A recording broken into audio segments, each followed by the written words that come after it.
Nicholas, we need to talk. Just how long are you planning to keep living at home? Huh?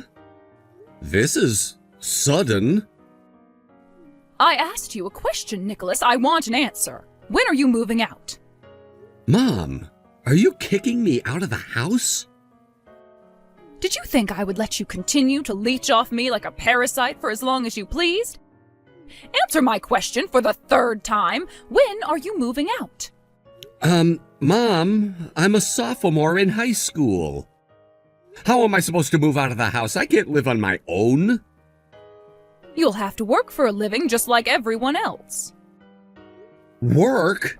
Again, I'm still in high school. I could only work a few hours each day. Then you'll just have to drop out of school. Drop out? Actually, that's a wonderful idea. You're old enough to be emancipated. I'll have to go look up how that process works. Oh, hold on. Slow down for a second. Can I ask what brought this on? You've always told me that if I don't at least graduate from high school, that our relatives will all be furious at me and I'd probably end up in jail. Now you're telling me to drop out? I'm confused. Oh, that's not a concern anymore.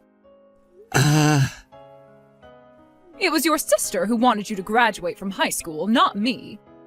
Wait, it was her? This is making less and less sense. But it seems that she's had a change of heart. She now thinks that having you around is only getting in our way and wants you to leave. So leave! Okay, I don't believe you for 1 second. There's no way she would say something like that about me. Believe it or not, she said it. And as for me, I never wanted you in the first place. I only decided to carry you to term out of compulsion. Mom. And surely you've realized it by now. Your sister's always been sickly ever since she was a child. The hospital stays, doctor's appointments, medicine, dietary supplements, it all adds up. We can't afford any unnecessary expenses, and by unnecessary expenses, I mean you. You don't have the needs your sister does. All you need to do is eat and drink, and you'll be as healthy as a horse. Hold on. Is this about her childhood asthma? But she got over that when she was in middle school, didn't she? I mean, she's living like a normal human being. She's even got a job. You heard her coughing this morning. Yeah, she coughed. Everybody coughs. I cough, you cough. Everybody coughs. I'd say it would be more concerning if she never coughs. It would probably mean she had a lung problem. And I mean, I had a pretty rough cold last month, didn't I? I broke out with a high fever, too. I had to stay home from school for a few days. Don't you get colds, Mom? If you're expecting me to throw a pity party for you, it's not going to work. I wasn't asking for sympathy. I was just making a rhetorical point. You are perfectly healthy. You'll get over whatever colds or coughs you get. Don't be such a pathetic, sniveling, whiny little child, Nicholas. You're embarrassing me. I'm not whining. That's it. I'm done.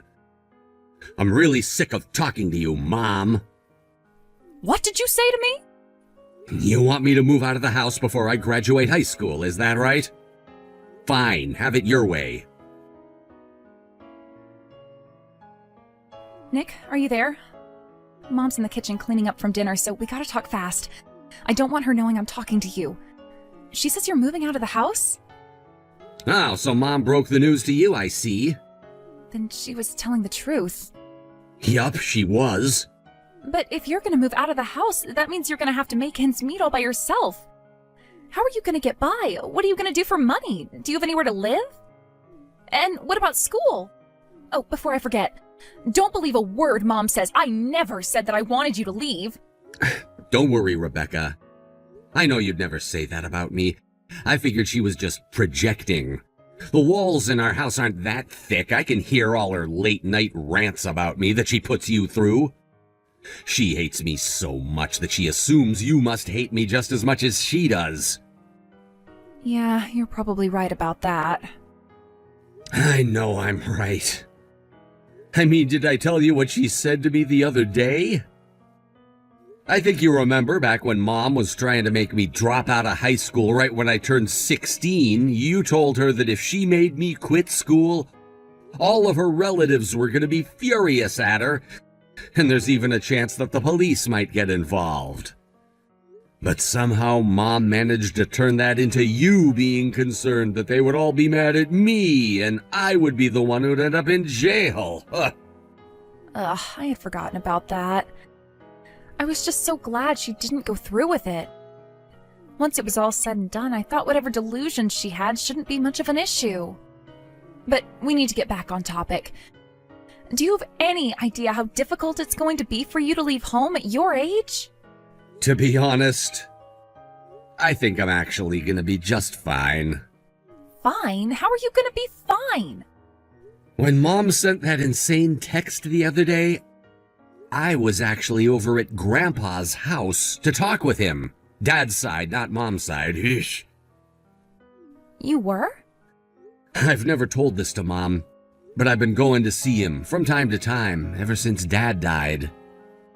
Grandma passed away last year, so with Grandpa living all alone, I thought he might cheer up if he had someone to talk to. Plus, it's only about 30 minutes away by bike, so I don't need to worry about anyone driving me. So yeah, I was there at his house having a great old time hearing him tell funny stories about when Dad was a kid, when Mom texted me and, well, told me to leave the house. Wow, I had no idea.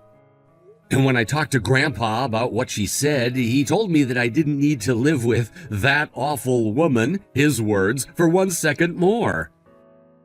And that I was welcome to move into his house if I wanted to. So I decided to hold my head high and told her that if that's what she wants, then sure, I'll leave. Wow, so Grandpa said he'll support you? I talked to one of my teachers who knows about my situation, and he said he'd set me up with a good part-time job when the time comes, so yeah, I think I should be just fine until I graduate from high school.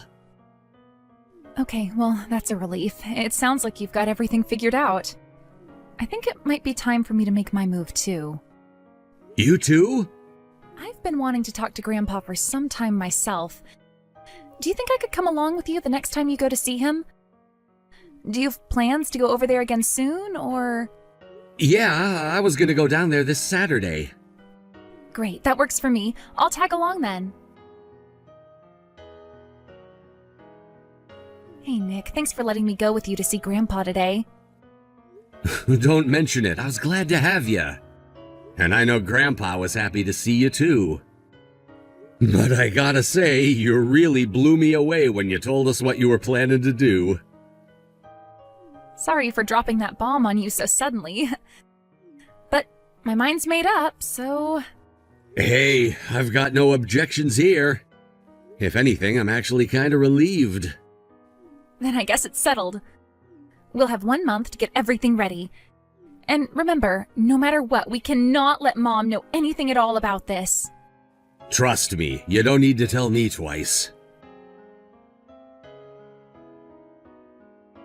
Well, Nicholas, it's now been 1 month since you said you were moving out of the house. Let me make myself crystal clear. I'm not going to let you back out of this just because you're a minor, or because you're in high school. I fully intend to hold you to your word. You told me in no unclear terms that you were moving out, and I expect you to do so with all due haste.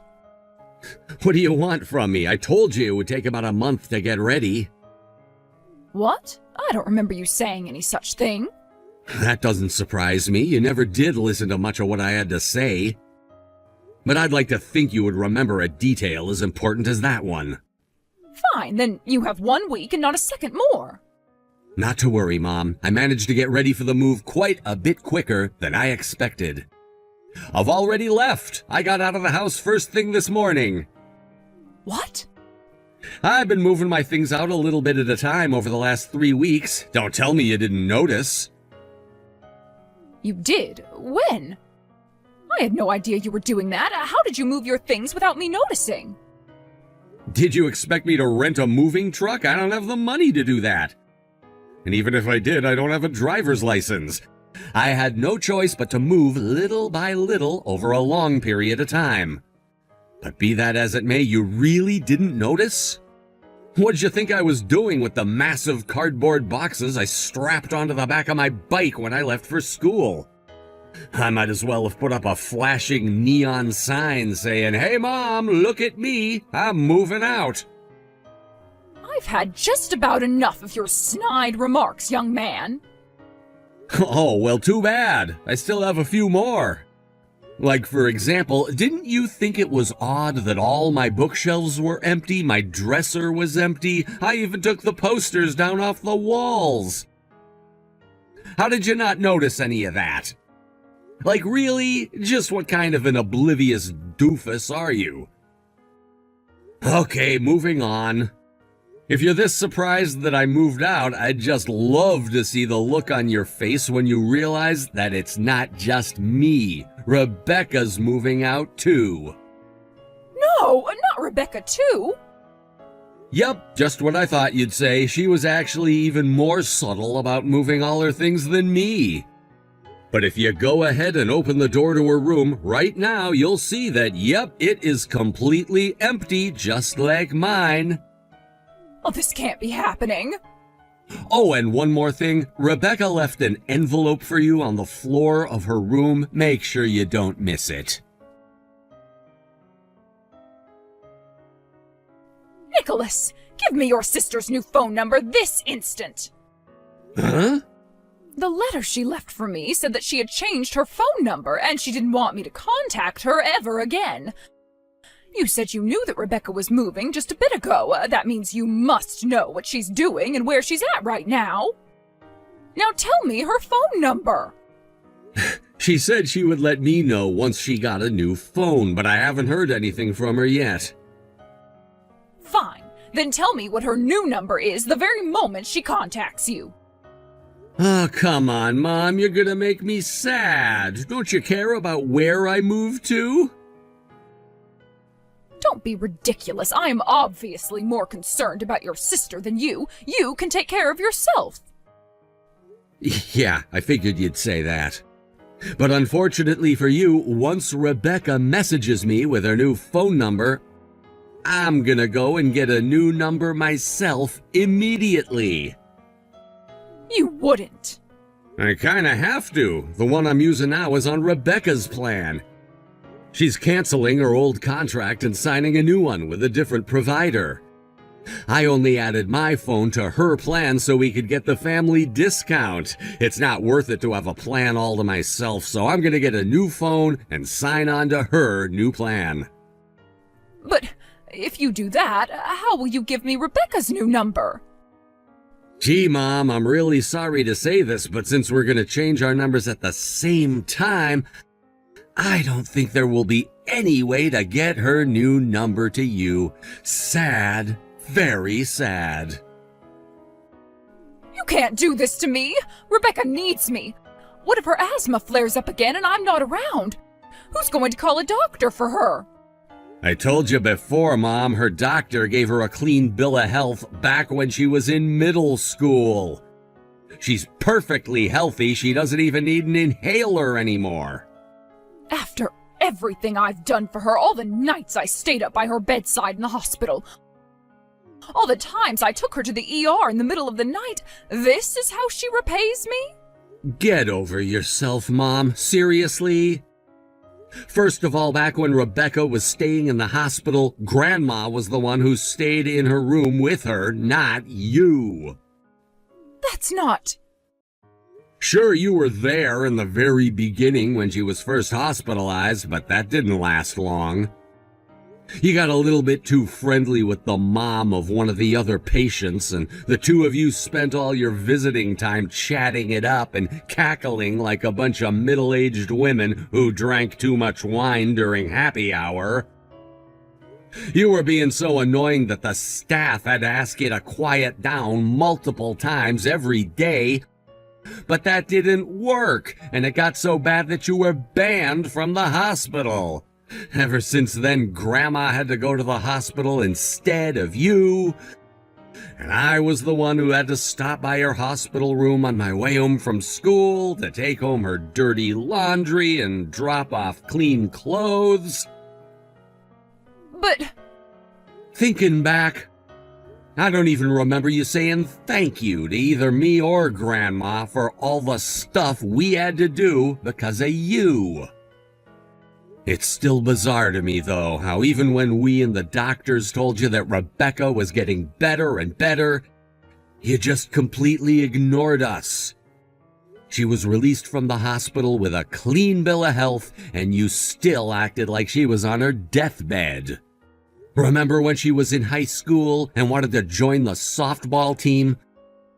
My God, I thought you were going to have a heart attack. You were screaming and crying and pleading from outside her door all night. To Rebecca's credit, she stayed the course and joined the team despite your hysterics. But you couldn't let her even have that one small victory, could you? No, you went to her school the very next day, chained yourself to the door of the softball equipment room, and said you wouldn't move until Rebecca quit the team. Apparently, you didn't know that there was another door to the room, so your threat was meaningless. But Rebecca was so humiliated by your stunt that she quit the team anyway out of sheer embarrassment. what do you expect me to do? Allow my sickly daughter to play a deadly sport? What if she got hit by a ball in the chest? She could have died. I couldn't let her take that kind of risk. For the love of God, Mom, Rebecca is not sickly. She's perfectly healthy. She spent all of her break times running laps and lifting weights in the school gym because you refused to let her do any exercise at home. Thanks to that, she could probably even outrun me right now. She was exercising? There's a word for what you have, Mom. It's called Munchausen by proxy. You just wanted to portray this image of yourself as selflessly devoting your life to protecting your sickly daughter, all to gain sympathy and attention for yourself. But whether you realized it or not, all you were doing was deep mental and emotional damage to your own daughter. You're lying. That's not true. I gave up everything to take care of that girl. This conversation is going nowhere. Get help, Mom. Get help? What do you mean by that? Here's the only other information I'll tell ya. Rebecca moved out and got a new job.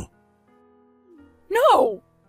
I'm still going to the same high school, but I made sure all the teachers and staff know about our family's circumstances. If you go anywhere near the school, the police will be on you before you can put your hand on the doorknob. You'll only be causing pain and humiliation for yourself, so don't even bother. They can't stop me from seeing my own children. You think so? Give it a shot then. It's your funeral. Anyway, I'm out. Wait just a moment, young man. We are not done talking yet. I just got my new phone from Rebecca, so once I finish transferring all my data over, I'm turning this one off and never turning it back on again. I might just smash it with a hammer for good measure. But before I do that, I'm blocking your number just because. Nicholas, don't you dare! Bye, Mom.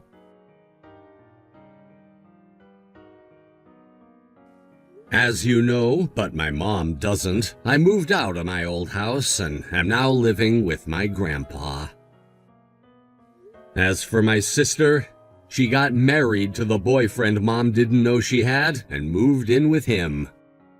He's a real stand-up guy, too. He knows about our family's situation, and he said that if it didn't work out for me to live with my grandpa, that I was always welcome to come and live with the two of them. I'm really glad Rebecca found a guy like him. Grandpa was glad to hear about her getting married, too. He said he was worried about her being lonely, but knowing what kind of guy her husband is puts his heart at ease. And finally, my mom. Having been left completely alone in her house, she was desperate for someone to keep her company. So she thought to move back in with her own parents. However, unbeknownst to her, both her mom and dad had already died years ago. None of her family told her because, well, they hate her and have for a long time. She also has no contact with any of her old friends for the same reason. So, left with not a soul in the world who would give her the time of day, what was Mom's next move? Going on dating apps, of course. But with that personality of hers, she's never been able to make it past an hour into a first date until her partner suddenly remembers an errand they had to run. She's actually become somewhat of a legend online, with entire social media pages dedicated to men telling the hilarious stories of their unfortunate encounters with her.